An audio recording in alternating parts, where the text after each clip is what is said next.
दिसतोय परक्याचा फुलाच चेहरासा दिसतोय परक्याचा नसे सुटणार नाजूक गुंता दोष न चरख्याचा फुले मी म्हटले जे होते पाहुणे ते तरी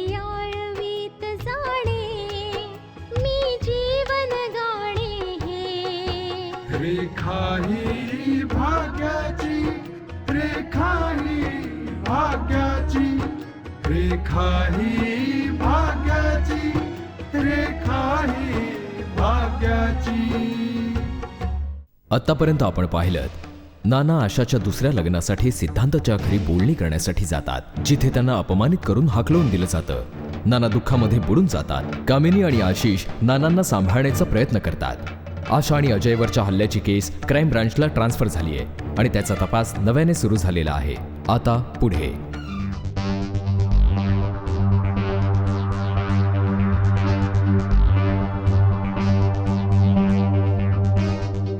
बघ काय लायकीची आहेत तुझी मुलं. त्या हरीशला एक छोटंसं काम सांगितलं होतं. त्याला सांगितलं होतं त्या मुलाच्या बाबतीत, त्याच्या घरच्यांच्या बाबतीत माहिती काढ. पण आता संध्याकाळ झाली तरी साहेबांचा काही पत्ता नाही. बाबा आणि कामिनीने तर ही गोष्ट लपवून ठेवलेलीच असणार, कारण भीती तर त्यांनाही वाटत असणार की त्यांचा डाव फसू नये, म्हणूनच हरीशला वेळ लागत असेल. पण जर या बाबतीत आपल्याला कोणतेही पाऊल उचलायचं असेल तर लवकरात लवकर उचलावं लागेल, नाहीतर. मम्मी मम्मी काय झालं कृतिका?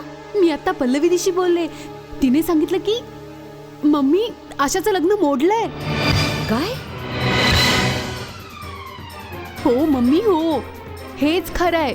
आणि त्या लोकांनी या लग्नाला स्पष्टपणे नकार दिलाय, हे सांगून की ते एका विधवेचं लग्न आपल्या मुलाशी नाही करू शकत. पल्लवी आहे कुठे? ती आशाच्या सोबतच आहे. ती तिची समजूत काढायचा प्रयत्न करते. सगळेजण खूप काळजीत आहेत मम्मी. आता तर काहीही होऊ शकत नाही, काहीही नाही. ये होई ना बात. मला खरे तर हेच ऐकायचं होतं. आता मजा येणार. लग्न तर ठरलं सुद्धा नव्हतं आणि हवेत उडायला लागले होते हे दोघं. पण त्या लोकांना असं वाटलं तरी कसं की आशाचं लग्न ते इतक्या सहजासहजी करतील? ती एक विधवा आहे हे बहुतेक कामिनी विसरली होती. जास्तच स्वप्न बघायला लागली होती ती. आणि अशा लोकांची स्वप्न या पद्धतीनेच तुटतात. अगदी गुरमीत येऊन बोलायची ना की आपल्या सुनेच्या आयुष्यात पुन्हा सुख आणेल म्हणून. यावेळी मी तिच्या समोर असायला हवी होते. मला बघता आलं असतं की तिचा गर्व कसा चक्काचूर होऊन मोडून पडलाय ते.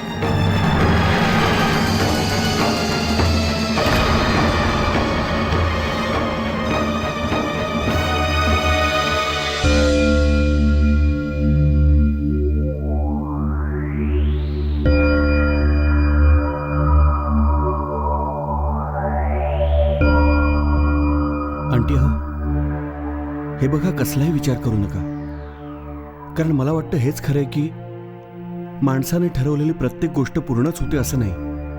आशिष, मी इतक्या सहजपण ही गोष्ट नाही विसरू शकत. आपण हाच विचार करून गप्प बसायचं का की आपण जो काही विचार केला होता आशाच्या फ्युचरच्या बाबतीत, आशाच्या लग्नाच्या बाबतीत, आपण चुकीचा विचार करत होतो? नाही नाही आंटी, आपला विचार चांगलाच होता. आणि हो, तुम्ही तर समाजाला मार्ग दाखवत असता ना. असं आहे आंटी, समाजात बदल आणण्यासाठी थोडा तरी वेळ लागणारच ना. आणि हो, आता राहिला सिद्धांताचा प्रश्न, तर सिद्धांत काय विचार करतोय हे आपल्याला नाही माहीत. पण त्याच्या आईवडिलांचे विचार जर असेच असतील तर खरोखर समाजामधील बदलाबाबतीत अजून थोडा वेळ बघा नक्की लागेल. बरोबर बोलतोयस तू आशिष. जोपर्यंत विचार नाही बदलत तोपर्यंत खरा बदल नाही होणार. कोणतीही गोष्ट विसरून जाणं किती सोपं असतं ना. नुसतं असं म्हणायचं की हे तिच्या भाग्यातच लिहिलेलं होतं. बहाणे आहेत सगळे नुसते, आणि मला हे मान्य नाही अजिबात. हा असा विचार करून मी स्वतःला दिलासा नाही देऊ शकत की हे माझ्या आशाच्या भाग्यामध्ये लिहिलेलं होतं. नाही मानत हे सगळं मी. हो आंटी, समाजात लोक असंही म्हणतात की माणूस त्यांचं नशीब स्वतःही लिहित असतो, आणि जे कर्मवान असतात ते नशिबाचे कधीही मिंढे नसतात. किती विचित्र गोष्ट आहे ना. मी इतक्या लोकांना मदत केली, अंधारातून बाहेर काढलं, त्यांना मोटिवेट केलं, उभं केलं, सक्षम केलं, पण जेव्हा माझ्या सुनेवर वेळ आली तेव्हा मी काहीही करू शकत नाही. आंटी हे बघा, वेळ अजून गेलेली नाहीये. तुम्ही अशी आशा का सोडताय? हे बघा, तुम्ही जर निश्चय केला आहे तर परमेश्वरही तुम्हाला मार्ग दाखवेल नक्कीच. बिलीव्ह मी. असं आहे आंटी, सत्याच्या मार्गावर चालणाऱ्याचा मार्ग कठीण जरूर असतो, पण ध्येय सुद्धा त्यालाच गाठता येतं. प्लीज परमेश्वरावर भरोसा ठेवा, सर्व काही ठीक होईल. आणि आंटी, विजय सत्याचाच होईल.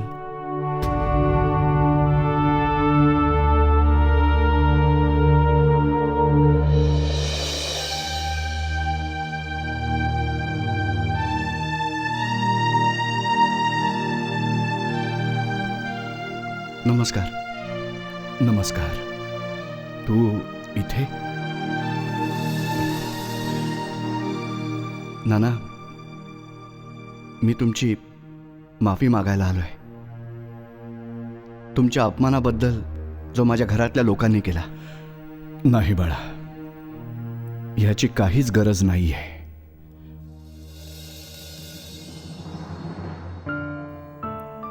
चूक त्यांची नाही, चूक आमचीच होती. आम्हीच बहुधा स्वप्नांच्या प्रवाहात वाहत खूप दूर निघून आलो होतो बेटा. नाना, ती स्वप्न नव्हती, ते सत्य होतं ज्याचा पाया मीच रचला होता. जाऊ दे बाळा, विसरून जा ती गोष्ट तू. आम्हाला आधी असंच वाटायचं, आणि कामिनीही हेच म्हणाली होती की आपण ती स्वप्न पाहायचीच नाही जी पुढे आपल्याच डोळ्यात खोपवू लागतील बघ. नाना, अहो, मी आशाला स्वप्न यासाठी नव्हती दाखवली की ती तिच्या डोळ्यांमध्ये खुपतील. मी आशाला स्वप्न यासाठी दाखवली कारण मला खरोखरच तिच्याशी लग्न करायचं होतं. मला आजच्या काळाचे विचार घेऊन पुढे चालायचं आहे नाना. आणि असं तर कोणीच म्हणू शकत नाही की कोणाच्याही आयुष्यात सुख आणणं कोणत्याही दृष्टीने चुकीचं आहे. ही गोष्ट वेगळी आहे की माझी आई आणि माझे पप्पा आजही जुनेच विचार सोबत घेऊन चाललेत. नाही बाळा, आता ह्या गोष्टीचा काय उपयोग आहे? आता हा विषय संपला म्हणजे संपला. नाही नाना, विषय संपलेला नाहीये अजून. मी तुम्हाला फक्त एवढंच सांगायला आलोय की माझा निर्णय काल सुद्धा अटळ होता आणि आजही माझा निर्णय अटळ आहे. बघा, मला आशाशी कोणत्याही परिस्थितीत लग्न करायचंय.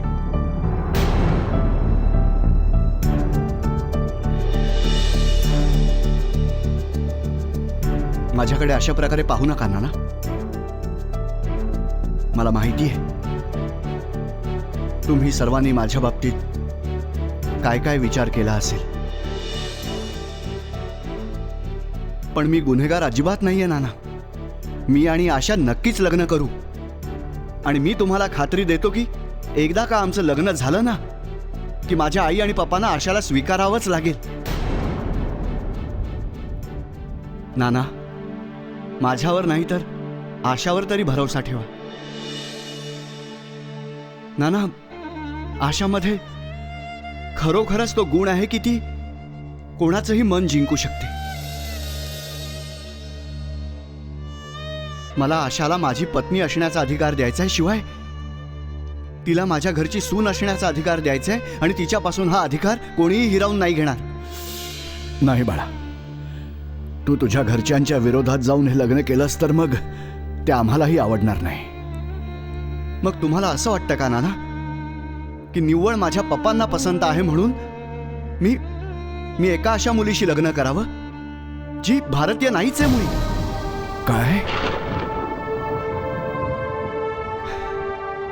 खरं आहे नाना, माझ्या पप्पांची इच्छा आहे की मी एका NRI मुलीशी लग्न करावं, जी परदेशात मोठी झाली आहे, जी माझी पसंती असूच शकत नाही. म्हणूनच मला वाटतंय की माझ्या पप्पांनी मला यासाठी भाग पाडण्याआधी मी हा अधिकार आशाला द्यावा. नाना प्लीज माझी परिस्थिती समजून घ्यायचा प्रयत्न करा. एकदा का लग्न झालं की बघा सगळे मान्य करतील आणि लग्न सुद्धा लवकरच होईल. मी आजच गुरुजींना भेटून आलोय. 2 दिवसांनी खूप चांगला मुहूर्त आहे आणि आम्ही त्याच दिवशी लग्न करू. पण बेटा, इतकी घाई? जर घाई नाही केली तर खूप उशीर होईल नाना. आणि एकदा का आमचं लग्न झालं की मग सगळं काही ठीक होईल नाना. तुम्ही प्लीज कामिनी आंटी आणि आशिषलाही हे समजावून सांगा. आणि नाना प्लीज तुमचा आशीर्वाद देऊन काहीही करून हे लग्न लावून द्या.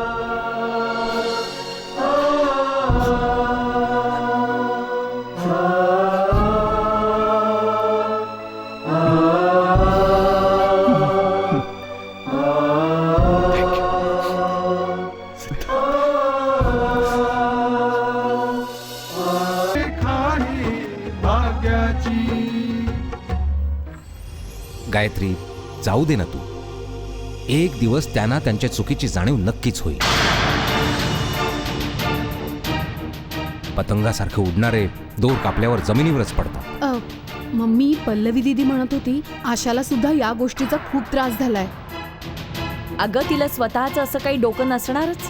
त्या दोघांनी तिच्या डोक्यात हे भरवलं असेल. तुझं दुसरं लग्न करूया, तू पुन्हा सौभाग्यवती होशील, दुसरं काय. तू अगदी बरोबर बोललीस मावशी. पण हेही खरं आहे की आशाने जर या लग्नासाठी होकार दिलाय तर तो निव्वळ नानूंसाठी आणि कामिनी आंटीच्या आनंदासाठी. हो बाळा, आपल्या सुखाचं कारण देऊनच आशाला भाग पाडलं असणार त्या लोकांनी.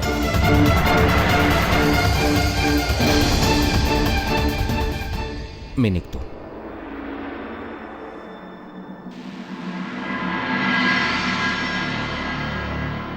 अगं, तू कुठे निघालीयस? बहुतेक आशाला सांभाळायला निघालीयस, मैत्रीचं कर्तव्य निभावण्यासाठी. नाही मावशी, मी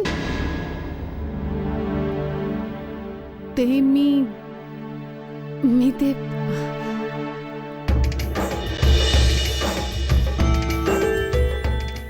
दीदी, मला समजतंय. हा, तुला त्याला भेटायला जायचंय. हे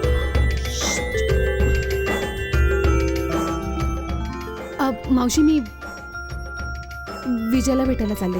मी पण येते. तू कुठे चाललीयस? हो. अगं पल्लवी, तुला किती वेळा सांगितलंय बाळा, त्याला इथे बोलव, मला भेटव. जर मुलगा चांगला असेल तर मीही ताईशी बोलेन ना मग. हो, नक्की. मी निघते. Bye bye.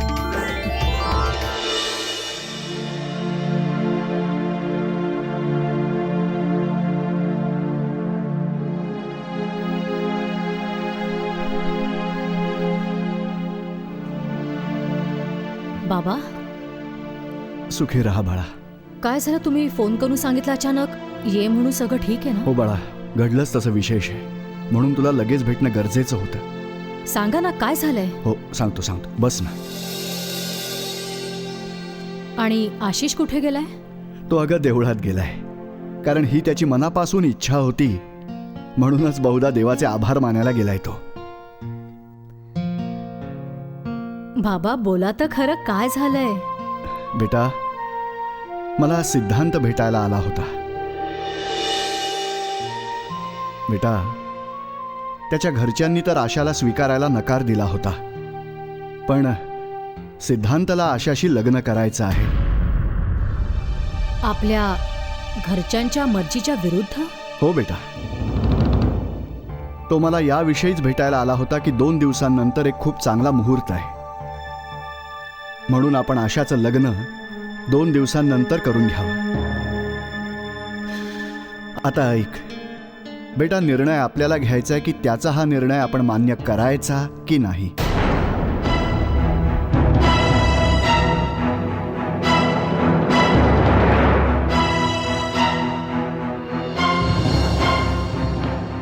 आपण विचार तर हाच केला होता की जर हे लग्न झालंच तर ते सिद्धांताच्या घरच्यांच्या मर्जीनेच होईल. म्हणून मी त्याच्या घरी स्थळ घेऊन गेलो होतो, पण तिथे जे काही घडलं ते मी अजूनपर्यंत नाही विसरू शकलो.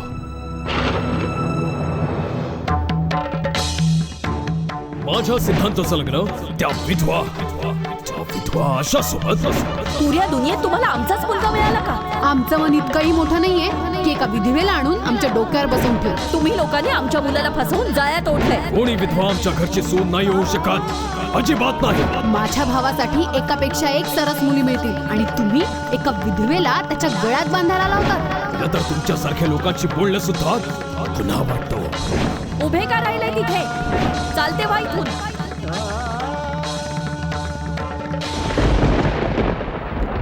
रेखा ही भाग्याची.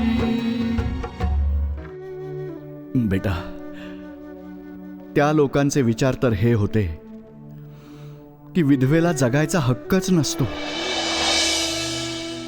विधवेला तर स्वप्न पाहायचाही हक्क नसतो, ती कुणा दुसऱ्याची जीवनसाथी बनण्याच्या लायकीचीच नसते. आणि त्यांचाच मुलगा सिद्धांत आपल्या घरच्यांच्या विरोधामध्ये जाऊन आशाशी लग्न करायचं म्हणतोय.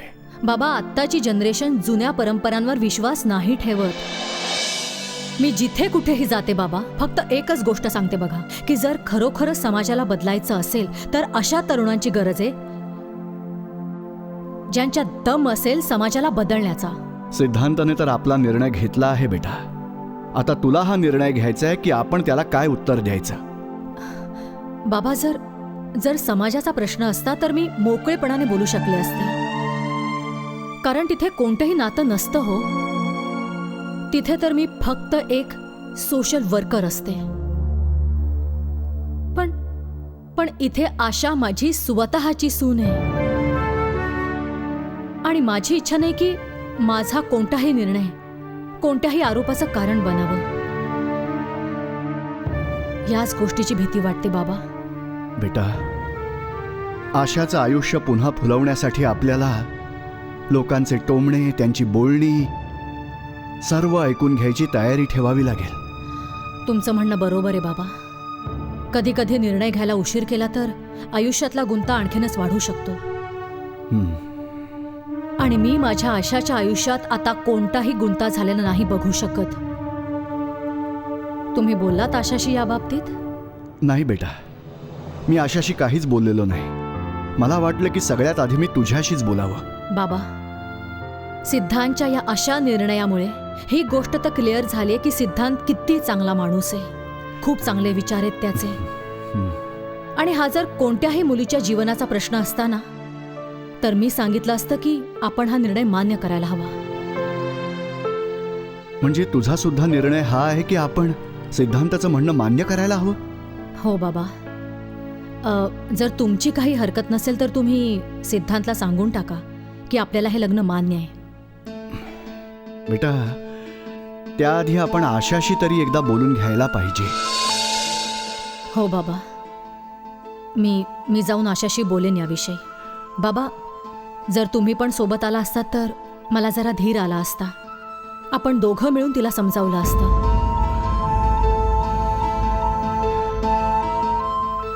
ठीक आहे बेटा, प्लीज. चल. रेखा ही भाग्याची.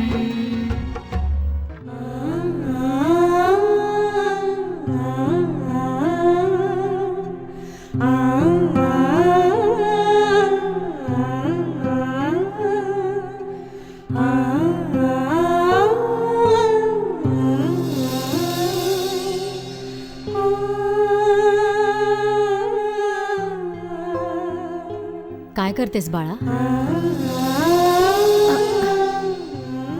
ते ते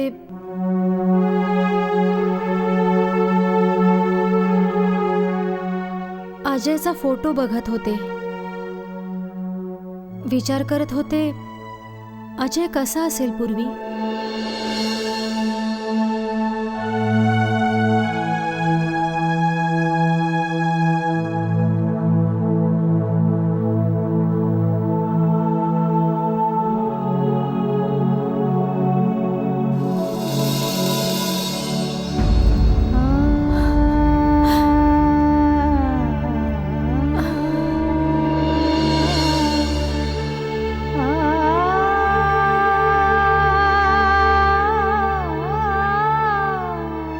हा हा हा माझा मुलगा आहे.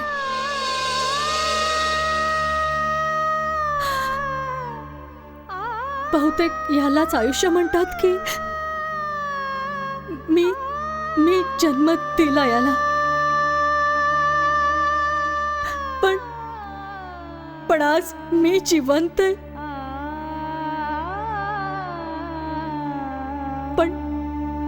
पण हा या जगात नाहीये.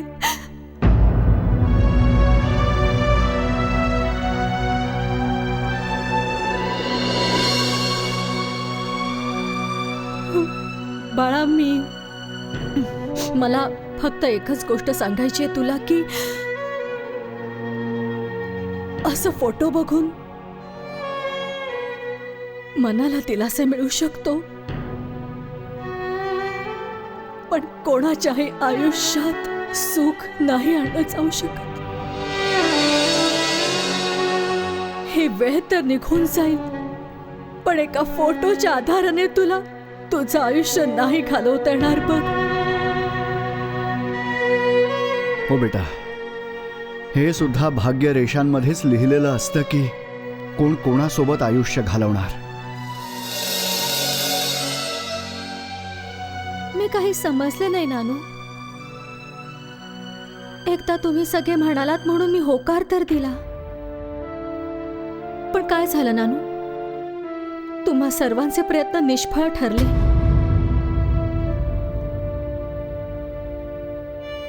आणि मोठी आई जसं म्हणते की मी एक विधवा आहे म्हणून, बघा मला माझं आयुष्य एका विधवेसारखं जगायला पाहिजे.